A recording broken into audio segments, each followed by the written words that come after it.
You are listening to The Sacrifice by Studio Mike. Part 1.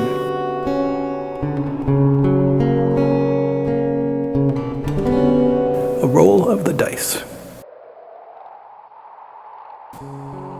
Deep inside the bowels of the Crimson Citadel, in a forgotten room once filled to overflowing with the greatest sorcerers and warlocks of the land of Azonia, a game of chance was underway. A single roll of the dice would decide the fate of humanity.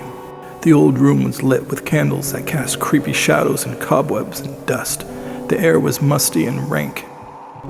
The room was quiet as players held their breath in anticipation of the outcome of the rolled dice. At the far end of an ancient oak table, 4 individuals hunkered over the dice game and watched with feverish intensity. "Ha ha! I just rolled 2 3s. I get 3 more rolls," said the goblin general, Argon. He danced on the tabletop and giggled. He of little stature, with a bulbous nose, pointy ears, and a sharp-toothed grin, picked up the dice and shook them inside his cupped fist. His worn leather armor creaked as he bent down and set loose the dice. They tumbled out of his tiny hand and onto the dark wood. Argon held his breath. "Double ones, you're done," said the skeleton commander, Nocturnus. He wore a suit of black armor over fleshless bones. The suit clanked when he picked the dice up with his gauntleted hand. "You're done, little man." The dice clinked inside the shaken metal fist. "Little man, ha-ha, good one," laughed the mummy king Kendu, a giant of a man before he was undead. His croaked laughter was unsettling. His eyes were black and hollow. He was wrapped in rotted bandages. His flesh was blackened and decayed. King Kendu wasn't worried about the game of chance. Unbeknownst to the goblin general and his army of ogres and trolls, Nocturnus and Kendu had agreed to wipe the land clean of the gruesome creatures before their armies would battle each other's for the scepter of infinite power. Getting rid of the stinky imps and their loathsome guardians first was a no-brainer. "Double sixes. The goddess of skies smiles upon you, Nocturnus. 6 more rolls." The goblin groaned. The skeleton smiled to himself. "I'm dead," said Father Davos. The monk was robed in soft brown cloth. His bald head was recessed in a hood of his cloak. "I can't win." Of that, there was no doubt. The dice game had been rigged and could only end one way, with the sacrifice of the last living human, Father Davos. His blood would be used to open the Chamber of Secrets hidden beneath the Crimson Citadel. Eons ago, the powerful Sorcerers Guild had created the chamber to house powerful items that should never be held in the hands of their enemies. Their enemies were creatures that they had created with their own hands and who had risen against them. To rid the world of all humanity, the 3 armies, Goblin, Skeleton, and Mummy, had forged an alliance and a truce that would end when the last human had been sacrificed and his blood was used to destroy the Crimson Citadel and reveal beneath it the Chamber of Secrets. Nocturnus spilled the dice onto the table and the monk gulped as another pair of 6s were revealed. "Well, would you look at that? Maybe the goddess of skies really is smiling upon me. 6 more rolls." "She certainly isn't smiling upon me," groaned the monk. "Goddess, why have you forsaken me?" The goddess had punished the humans for their impertinence. When man decided to play goddess and brought humans back from the grave, she unleashed her rage at them and would let them die off as punishment. At the peak of power, the land of Azonia had been home to 300,000 humans, with armies of warlocks and priestesses keeping their enemies at bay. On their own, each of the 3 armies had made failed attempts at uprising. The skeleton army, led by Nocturnus and his hellhounds, had 10,000 soldiers that could only be killed by the removal and destruction of their skulls. The mummy army had 12,000 undead soldiers and could only be destroyed with fire. The goblin army had 50,000 of the little buggers and their disgusting trolls and ogres. Separate, the armies had failed. Together, they had been invincible. They slaughtered the humans and reduced their number from 300,000 to 1. The monk, Father Davos. It had been Argon who had approached Nocturnus and Kendu about the truce. Goblins made up for their lack of size with cunning and guile. Much to his surprise, the monsters had agreed and the 3 armies united. As they sat around the table, toying with the pitiful monk, each of them knew that the time was soon approaching when they would once again be pitted against each other for the control of Azonia and the scepter of infinite power. With the scepter, all dreams were possible, including bringing the undead back to true life. The smirking skeletons continued to roll matching pairs. The monk began to sob. This just isn't your day, Nocturnus said and rolled the dice. Double sixes again. He could still win, said the goblin. He wins, he lives. Father Davos would not win. In his hands were magical dice, and his fate had been set. The skeleton, mummy, and goblin knew this and enjoyed watching the humans squirm. They savored the moment. It's not every day you got to kill off all humanity. The skeleton rolled a pair of ones, and his turn was over. Your turn, said Nocturnus. He tossed the dice at the monk. In a fit of fear, the monk jumped up from the table and ran. Nocturnus rose from the table and shot fire from his mouth. The monk's robe was incinerated so quick it disappeared into a vortex of atoms. He was naked. Disgusting, said the goblin. Humans grossed him out. He preferred the brownish hue and trash-like reek of a goblin princess. Get back here and roll the dice. Scared and shaky, Father Davos returned to the table and picked up the dice. He trembled and sweat like a pig, despite his nakedness. The skeleton smiled. The mummy rubbed his hands together, and pieces of rotted flesh littered the table beneath them. The goblin stood on the table next to the monk and grinned. Do it, he urged. The monk began to shake the dice. He shook them hard and prayed for a miracle that wasn't coming. He held on to them for dear life. He wished he could hold them forever and never let go. Roll them, the skeleton bellowed and shot fire at the priest. Father Davos panicked and dropped the dice. They spilled onto the table. No! Double ones. You're done, said the goblin general. The three of them laughed. Nocturnus gave Kendu a high five. The goblin did a jig. Gods, said Kendu. His eyes lit up. Gods, come get the human. A door opened from outside the citadel. Sunlight spilled into the hall and revealed panic and fear on the monk's face as the skeleton's sentinels grabbed his naked body and dragged him outside. This is the end of part 1.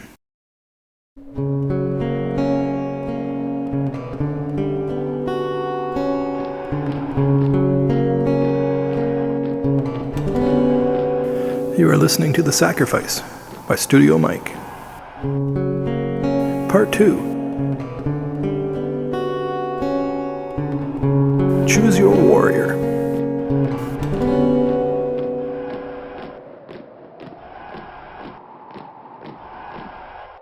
The Crimson Citadel sat high atop the cliffs of Pandorum, perched below the mountains of Sabetha. The citadel had been painted with the blood of unsuccessful usurpers.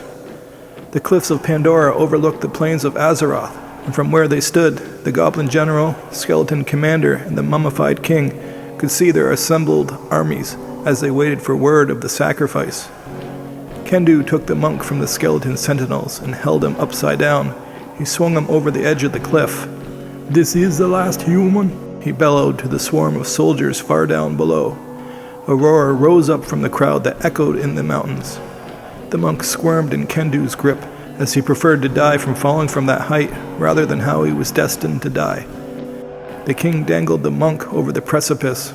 It's time to battle for the right to kill the human, he called down to the crowd. We have each chosen our fiercest warrior to battle for the right to make the sacrifice. The commander, general, and king each wanted the right to slice the monk's throat. After much debate, it was decided that the only fair thing would be to battle for the sacrifice. If the monk really was the last living human, his blood would kickstart a chain of events that would begin with the Crimson Citadel crumbling into nothingness. Beneath the ruins would be the gate that led to the Chamber of Secrets. If the citadel crumbled, it would be proof that Davos was the last human, and the truce would be over. The final war for Arzonia would begin. With the citadel in the background, Kendu hung the monk upside down on a wooden rack. He tied him tight. The man whimpered and sobbed. The crowd was thrilled. Here come the warriors, Kendu called down, and the three competitors revealed themselves. For the fight, the goblin general had chosen Slorg, a 30-foot troll with arms like tree trunks and a skull that would be impossible to split. As the troll moved toward the battleground, he held a giant battle axe in his monstrous hands while the mountains quaked beneath his feet. The skeleton commander had chosen a different tact, going for grace and savagery over brute strength. His choice, Sir Ruckus, had been the Azonian champion, back before he was murdered in his sleep. Covered in black armor that clanked when he walked, the skeleton of Sir Ruckus headed toward the battlefield. With his broadsword held in both skeletal hands, he was eager for the battle to commence. The third and final competitor was the mummified remains of an Azonian giant, Toothless. He had worked for the sorcerers back when he was still alive, and had been one of the first beings brought back to life. He was very powerful. He had the perfect combination of cunning, speed, and agility, and his large frame made him, in Kendu's mind, the perfect mummy for the job. The three warriors snared at their competitors, each believing they would be the victor. Warriors, begin, announced Kendu. The three competitors circled their prey. The troll swung his axe at the dead knight. Sir Ruckus danced out of the way. The skeleton jabbed his sword at the troll. The monster laughed and pulled the broadsword away from him. Slorg tossed the sword over the edge of the cliff. The crowd roared down below. Slorg swung his axe at the skeleton and Sir Ruckus was smashed to pieces. The troll stomped on the helmeted skull and crushed it into dust. Nocturnus sighed. They had lost. One competitor down. The troll and the towering mummy eyed each other's. They circled and ducked. They swung their weapons with swift precision. Missing his prey, Slorg tripped over a boulder and fell on his back. Seizing the opportunity, Toothless jumped on top of the troll and raised his sword above his head, ready for the strike. Slorg fought back. He pushed himself to his feet, picked up the mummy and slammed him over his knee. The mummy broke in half and turned to dust. Kendu was defeated. The winner was the goblin general. He had picked the right warrior. You did it, you ugly bastard. The troll pumped his fists. The goblin pulled his knife from his sheath and walked over to the hung monk. The man's head was purple and bulging from all the blood that had rushed to his head.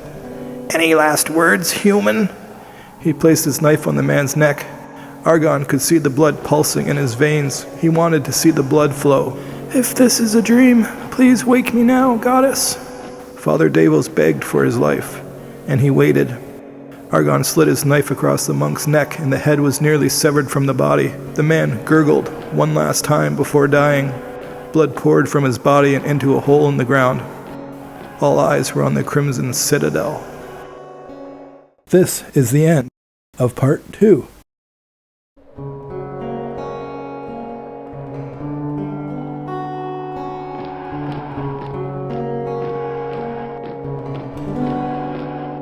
You are listening to The Sacrifice by Studio Mike. Part 3.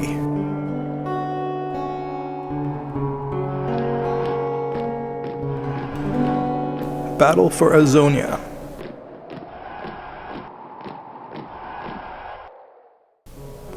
Silence and anticipation. It was the sound of a loud crack that broke the stillness in the air.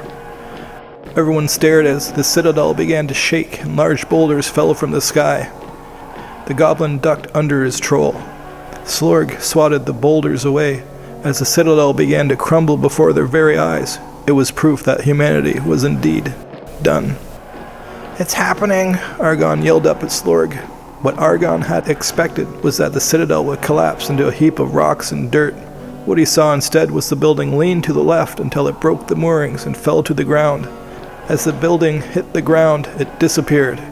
2 seconds ago, an ancient, powerful structure stood before their very eyes. Now there was nothing. A deafening roar rose from the valley. Incredible, muttered Nocturnus. Didn't see that coming, said Argon as he stepped out from between Slorg's legs. The goblin couldn't believe what had just happened. He scurried over to where the citadel once stood and searched for the gate to the Chamber of Secrets. Something caught his eye. It's over here, he called to the others. Kendu and Nocturnus made their way to the annoying twerp. There, beneath his leather boots, was the gate to the Chamber of Secrets. On the stone gates were the words, Secretum Cubiculum. Nocturnus couldn't believe what he was reading. Was it really possible that the scepter of infinite power could bring him back to life? There was only one way to find out. Nocturnus nodded at Kendu. Kendu nodded back. It was on. Kendu bent down and swiped at the goblin. Argon rolled away in the nick of time. What are you doing? Cried the goblin. Killing you, said the king. The mummy grabbed for the goblin and caught him by the ankle. Argon squirmed in his grasp. Kendu grabbed him by the neck and began to crush his windpipe. A giant fist fell from the sky with such speed and intensity, Kendu was pounded to dust. Slorg bent down and blew away the king. Kendu was dust in the wind. Nice one, said the goblin general.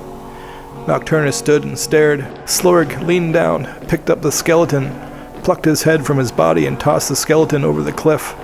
He handed the helmeted skull to Argon, and the goblin walked to the edge of the cliff. We are victorious, He yelled down to his army as he held up the skull for all to see. let's go. He called over to Slorg. The troll plucked the goblin from the ground and slipped him into the pocket of his leather vest. Slorg headed down the side of the mountain and ran toward the plains of Azonia, where the battle had begun. It was a maelstrom of chaos, sand and blood as the three armies fought for control of Azonia and the right to wield the scepter of infinite power. Years ago, the land of Azonia had flourished, covered in lush vegetation. Now it was a scorching desert.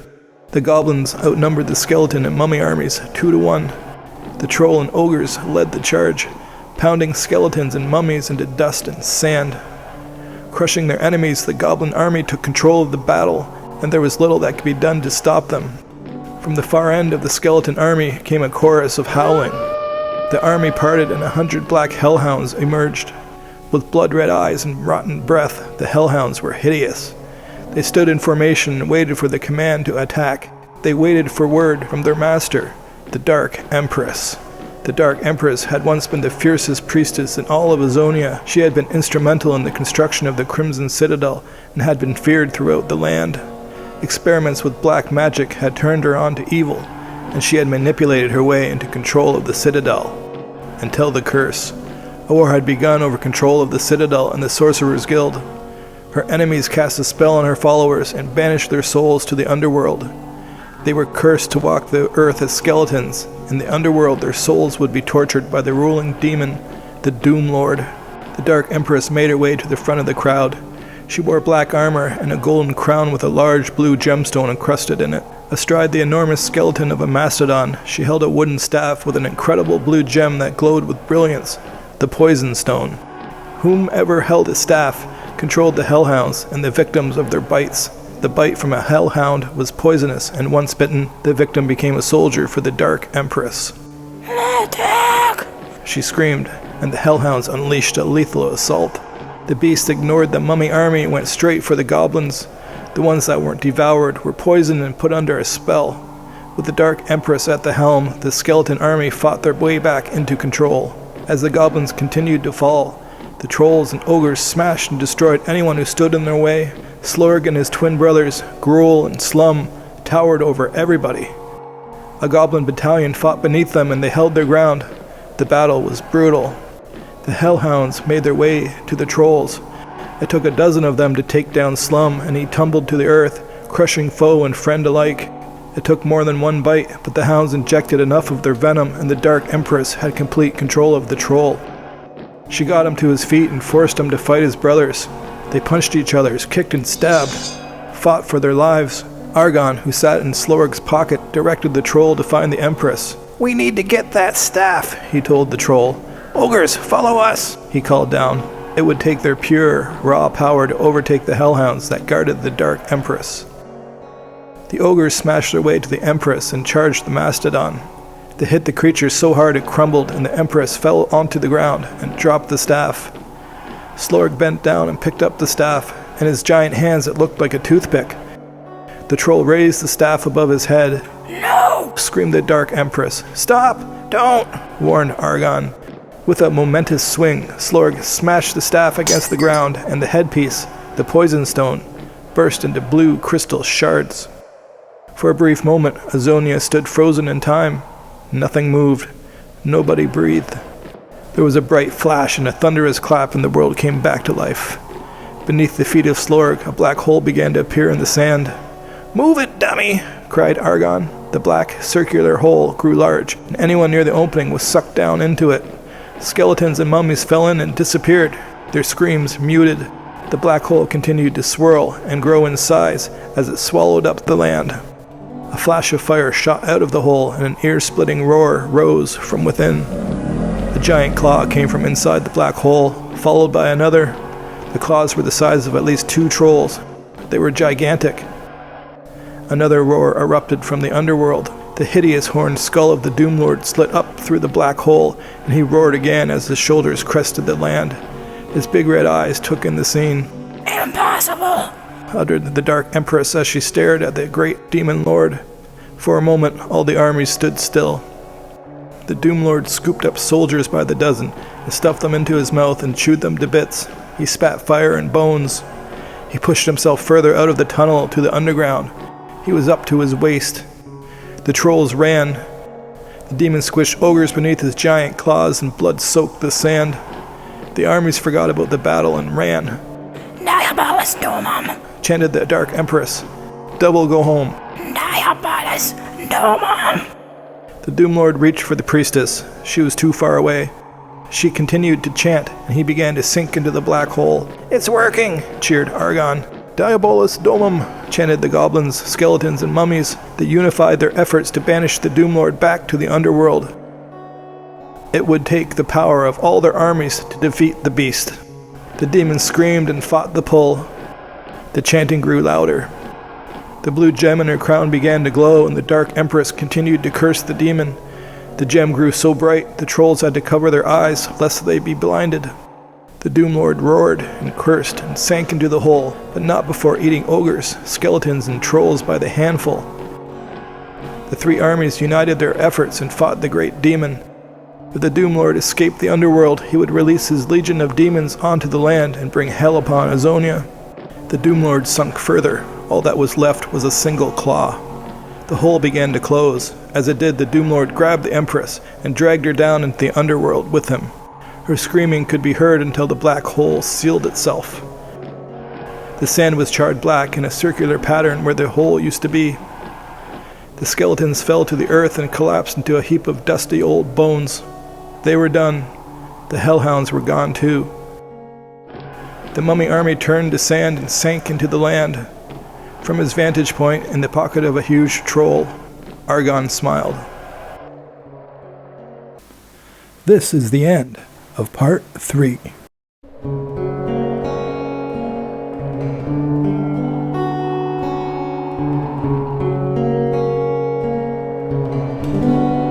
You are listening to The Sacrifice by Studio Mike. Part 4.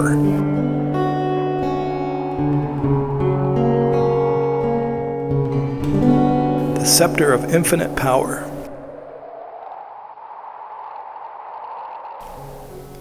The battle for Azonia was over. The goblin army had won the fight, and Azonia was free of human, skeleton, and mummy, just as Argon had dreamed. As the goblin general stood above the stone gate to the Chamber of Secrets, he rubbed his tiny hands together. "This is gonna be great," he said as Slorg and Slum removed the heavy stone gate and opened the chamber. As the remaining goblins, ogres, and trolls looked on, Argon lit a torch and headed into the depths of the Chamber of Secrets. Inside the chamber it reeked of death, and it took all of his strength not to vomit. Argon made his way through the dark with the torch in front of him, and he passed the tombs of legends. He searched for the tomb of the last sorcerer, for inside that coffin should lay the scepter. At the far end of the decayed chamber was a stone door that led into a crypt. The goblin made his way inside and found the elaborate coffin. With all his strength, he pushed the stone lid from the coffin and illuminated it with his torch. The legend was fact, for there was the scepter of infinite power in all its glory. The scepter was encrusted with shimmering poison stone and was breathtaking. Argon reached into the coffin and put his hand around the powerful scepter. It was cold and dusty. He removed it from the crypt. The goblin took his prize and left the chamber. After exiting the crypt, the entrance to the chamber collapsed into itself and disappeared from existence. It was as if it had never existed at all. "Neat trick," said the goblin general. He held the scepter above his head and his army bowed down before him. Argon went down on one knee and raised the scepter of infinite power into the air. He closed his eyes and thought about what he wanted to do with the scepter. He thought long and hard. This was the moment he had been waiting for, that he had fought for. When he opened his eyes, the scepter was gone. He had wished it out of existence. Without humans, skeletons, and mummies, warlocks, sorcerers, and demons, the goblins had their land back. Their enemies had been banished to the underworld with the Doom Lord, forever. The land that had been stolen from them eons ago was theirs once again. Azonia was theirs, and now it was time for Argon to bed a goblin princess or two. He had earned it. This is the end of the sacrifice. Hope you enjoyed it. Thanks for listening.